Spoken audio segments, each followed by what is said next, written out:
ओम शांति। 27 नवंबर 2025 बाबा के महावाक्य। मीठे बच्चे, बाप जो पढ़ाते हैं उसे अच्छी रीति पढ़ो तो 21 जन्मों के लिए सोर्स ऑफ इनकम हो जाएगी। सदा सुखी बन जाएंगे। प्रश्न: तुम बच्चों के अतीन्द्रिय सुख का गायन क्यों है? उत्तर: क्योंकि तुम बच्चे ही इस समय बाप को जानते हो।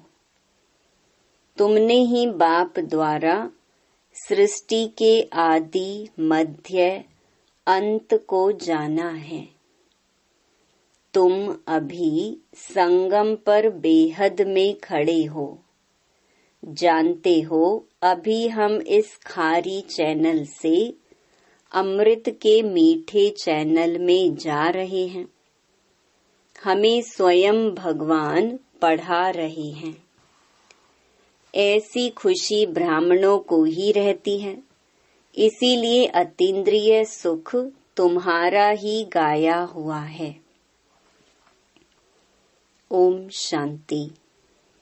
रूहानी बेहद का बाप रूहानी बेहद के बच्चों प्रति समझा रहे हैं, यानी अपनी मत दे रहे हैं।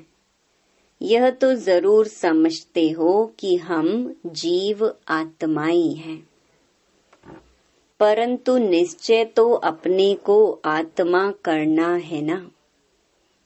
यह कोई हम नया स्कूल नहीं पढ़ते हैं।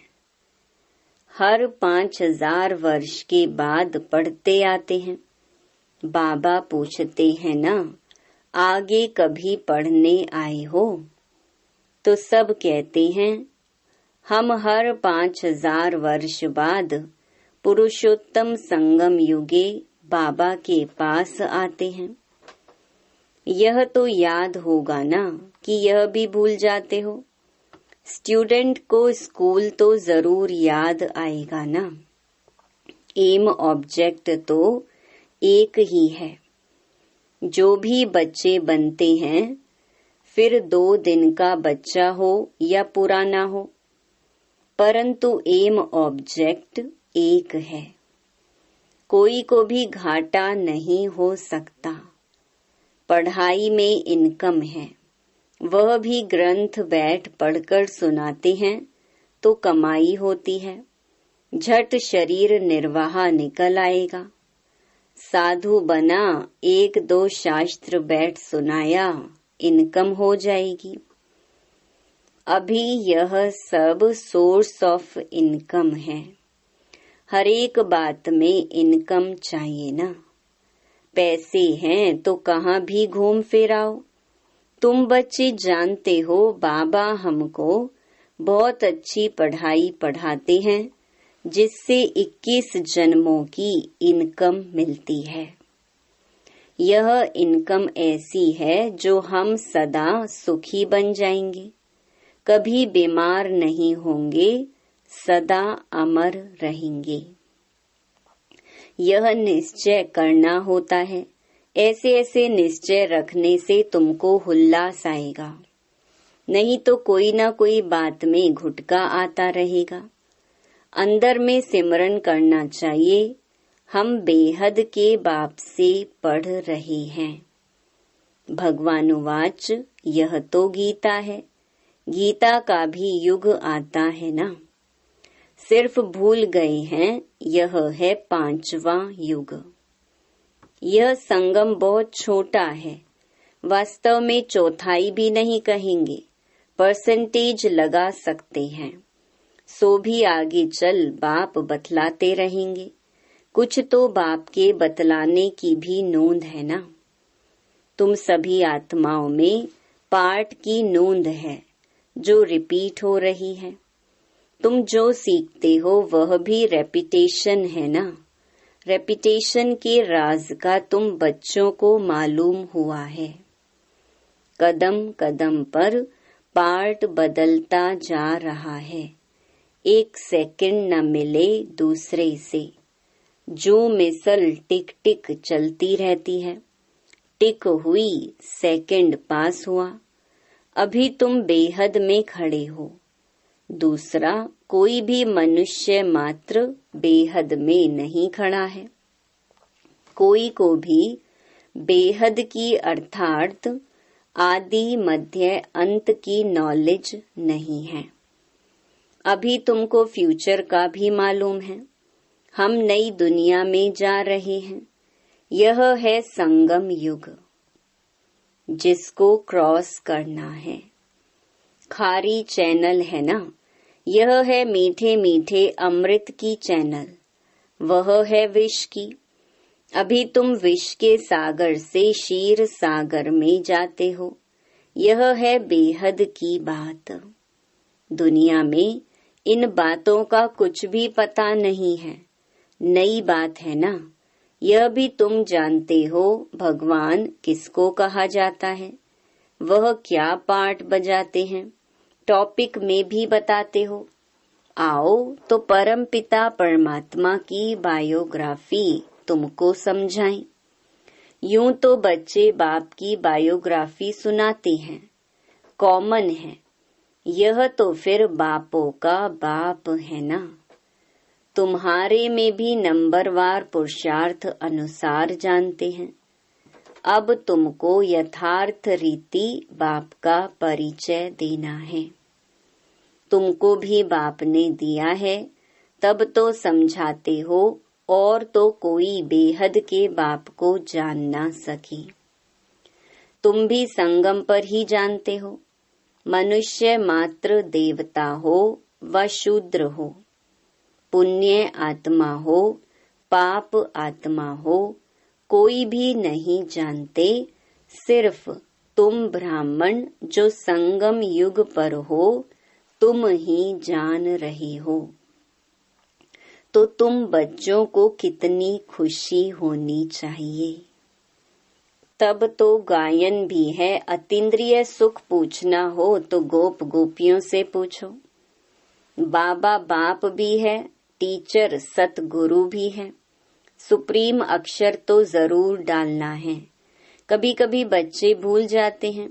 ये सब बातें बच्चों की बुद्धि में रहनी चाहिए।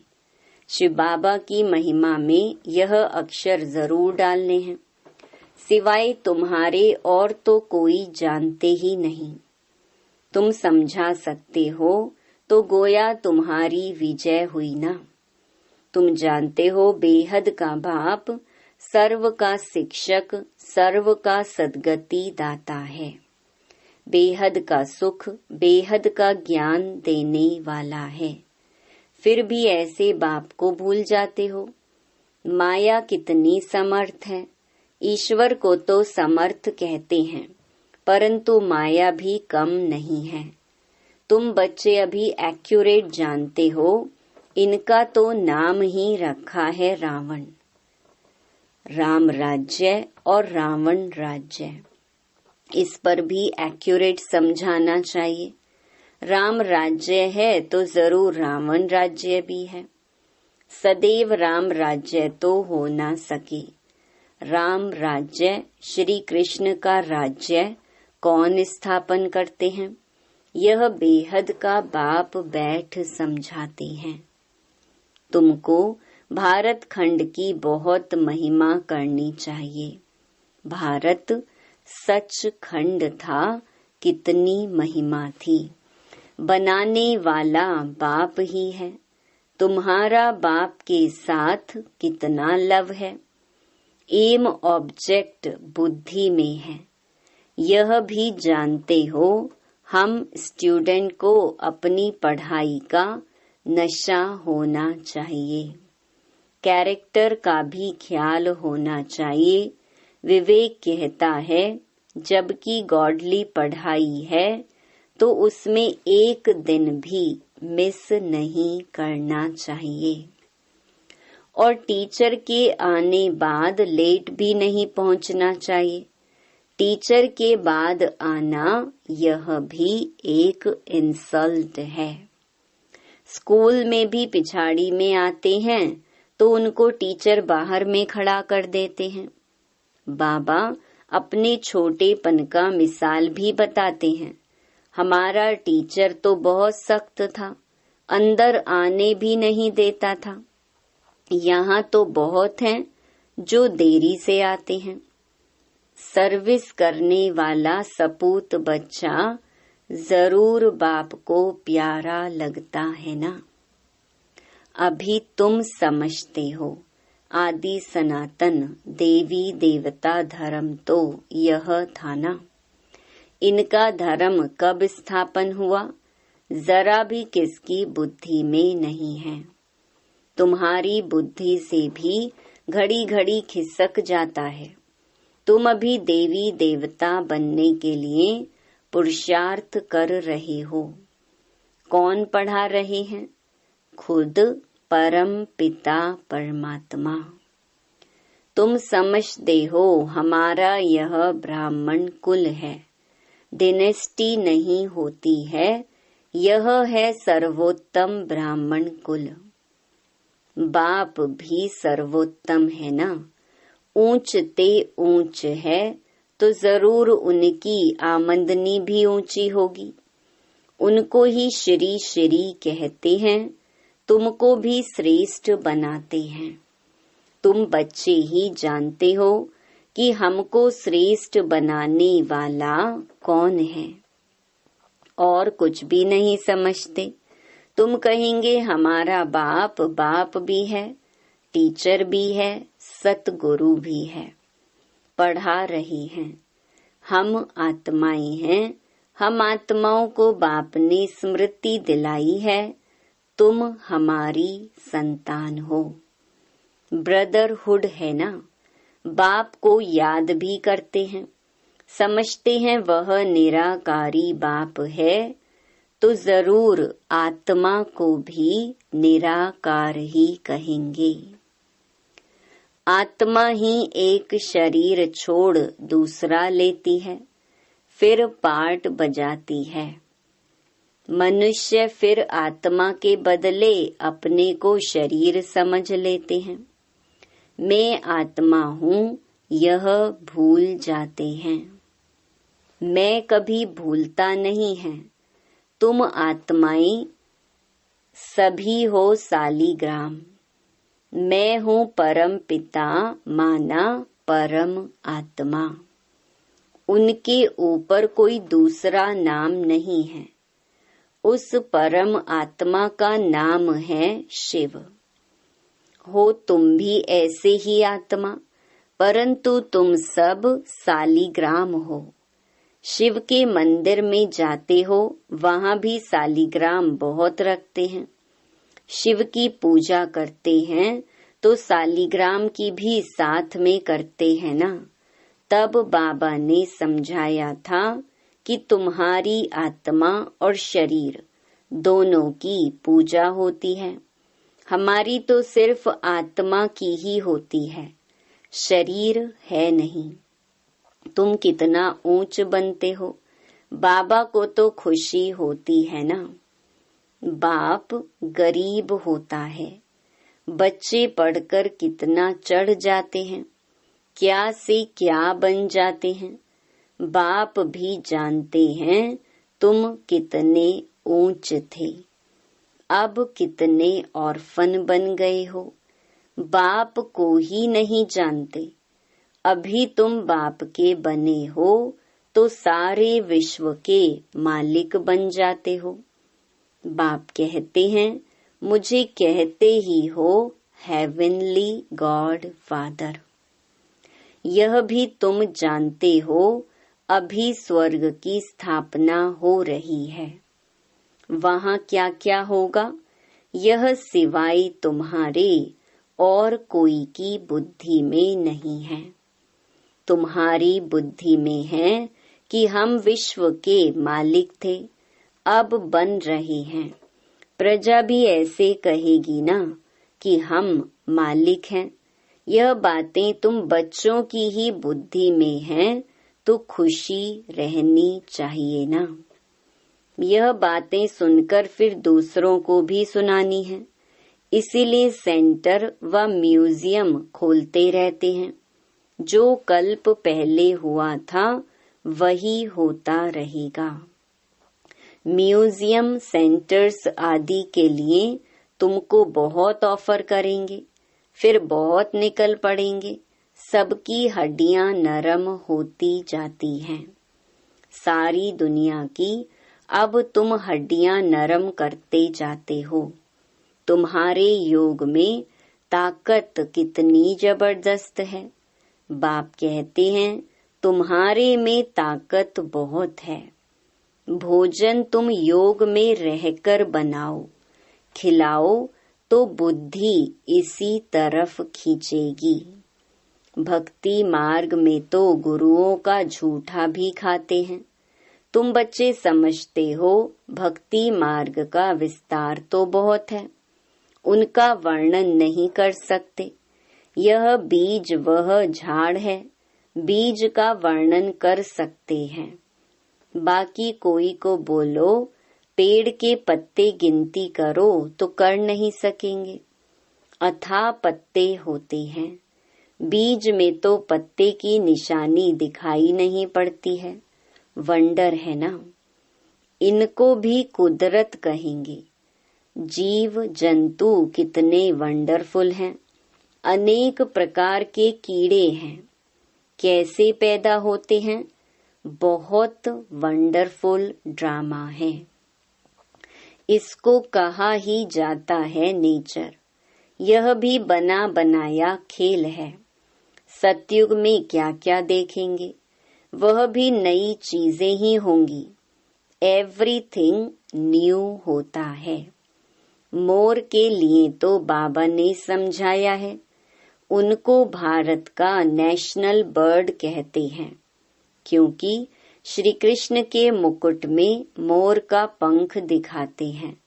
मोर और डैल खूबसूरत भी होते हैं।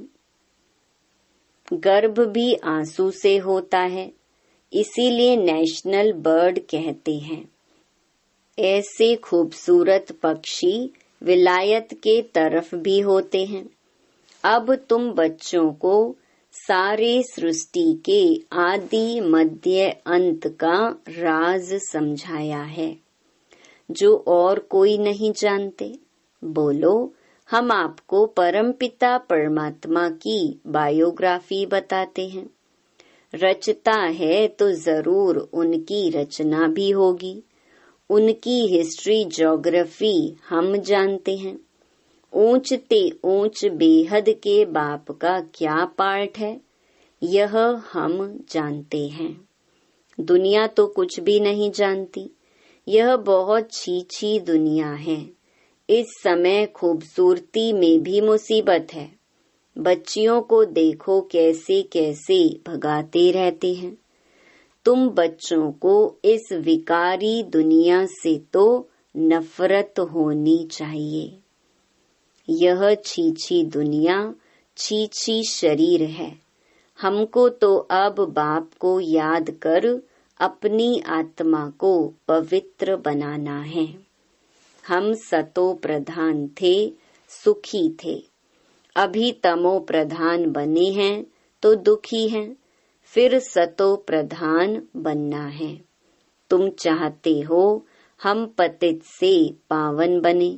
भल गाते भी हैं पतित पावन, परंतु नफरत कुछ भी नहीं आती। तुम बच्चे समझते हो यह छी दुनिया है। नई दुनिया में हमको शरीर भी गुलगुल मिलेगा। अभी हम अमरपुरी के मालिक बन रहे हैं। तुम बच्चों को सदैव खुश हर्षित मुख रहना चाहिए। तुम बहुत स्वीट चिल्ड्रन हो। बाप 5000 वर्ष बाद उन्हीं बच्चों से आकर मिलते हैं तो जरूर खुशी होगी ना। हम फिर से आए हैं बच्चों से मिलने।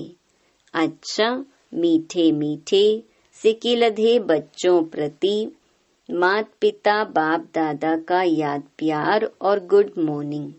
रूहानी बाप की रूहानी बच्चों को नमस्ते।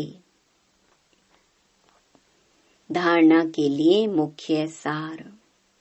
पहला, हम गॉडली स्टूडेंट हैं, इसीलिए पढ़ाई का नशा भी रहे तो अपने कैरेक्टर्स पर भी ध्यान हो। एक दिन भी पढ़ाई मिस नहीं करनी है। देर से क्लास में आकर टीचर की इंसल्ट नहीं करना है। दूसरा, इस विकारी छीछी दुनिया से नफरत रखनी है। बाप की याद से अपनी आत्मा को पवित्र सतो प्रधान बनाने का पुरुषार्थ करना है। सदैव खुश हर्षित मुख रहना है। वरदान, होपलेस में भी होप पैदा करने वाले सच्चे परोपकारी संतुष्ट मणि भव। त्रिकालदर्शी बन हर आत्मा की कमजोरी को परखते हुए उनकी कमजोरी को स्वयं में धारण करने या वर्णन करने के बजाय कमजोरी रूपी कांटे को कल्याणकारी स्वरूप से समाप्त कर देना, कांटे को फूल बना देना, स्वयं भी संतुष्ट मणि के समान संतुष्ट रहना और सर्व को संतुष्ट करना, जिसके प्रति सब निराशा दिखाएं। ऐसे व्यक्ति व ऐसी स्थिति में सदा के लिए आशा के दीपक जगाना अर्थात दिल शिकस्त को शक्तिवान बना देना, ऐसा श्रेष्ठ कर्तव्य चलता रहे तो परोपकारी संतुष्ट मणि का वरदान प्राप्त हो जाएगा। स्लोगन, परीक्षा के समय प्रतिज्ञा याद आए तब प्रत्यक्षता होगी। अव्यक्त इशारे, अशरीरी व विदेही स्थिति का अभ्यास बढ़ाओ। सारे दिन में बीच बीच में 1 सेकंड भी मिले तो बार बार यह विदेही बनने का अभ्यास करते रहो। 2-4 सेकंड भी निकालो, इससे बहुत मदद मिलेगी। नहीं तो सारा दिन बुद्धि चलती रहती है तो विदेही बनने में टाइम लग जाता है और अभ्यास होगा तो जब चाहे उसी समय विदेही हो जाएंगे, क्योंकि अंत में सब अचानक होना है।